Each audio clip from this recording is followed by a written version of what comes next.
If you are an employee of a company that is going through an initial public offering, you may be entitled to a windfall as a result of your options or shares in the company. However, an IPO can also result in significant taxes that eat into your gains. In this video, we'll explain how you can minimize these taxes by using a Charitable Remainder Trust or CRT or a Charitable Lead Trust or CLT. If you still haven't watched our previous videos on the topic, I strongly encourage you to do so. Let's now get started. One way to minimize these taxes is to use a Charitable Remainder Trust. A CRT allows you to gift your vested and exercised shares to a trust and pay no taxes when you sell. This can be done prior to the IPO or after the IPO if you have already sold your shares. In either case, a CRT can help you avoid or defer taxes and maximize your gains. CRT are typically used for appreciated assets with unrealized gains. This means that you have the opportunity to place your options or shares in a trust before you sell them. The trust then sells the shares, and because it is tax exempt, you avoid paying taxes on the sale. Instead, you will receive annual distributions from the trust and pay taxes on those distributions at the lower capital gains rate. There are several benefits to using a CRT for an IPO.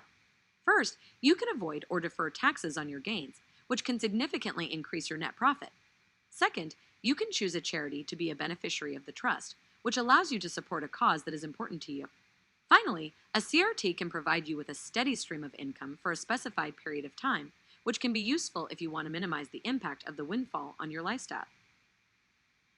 If you have already sold your shares following an IPO and have realized gains, you can still use a CRT to minimize your taxes.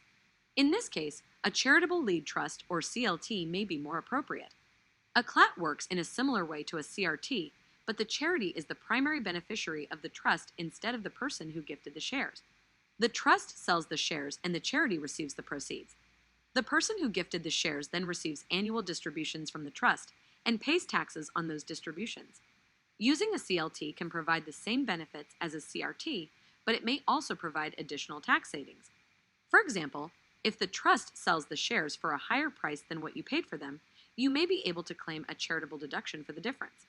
This can reduce your taxable income and lower your overall tax bill. In conclusion, if you are an employee of a company that is going through an IPO, using a Charitable Remainder Trust or a Charitable Lead Trust can help you avoid or defer taxes on your gains and maximize your net profit. These trusts can also provide other benefits, such as supporting a charity of your choice and providing a steady stream of income. If you are considering using a CRT or CLT for an IPO, it is important to consult with a financial advisor to ensure that it is the right decision for your individual situation. Now, a quick word about Valur. We have built a platform to give everyone access to the tax planning tools of the ultra-rich like Facebook founder Mark Zuckerberg and others. We make it simple and seamless to pick the best strategy, set up and administer these structures at a fraction of the cost of competitors. If you still have any questions, you can visit our website at valur.io. You can read our content on tax planning strategies, play with our online calculator to discover your financial gains by picking different trusts or schedule a call with us.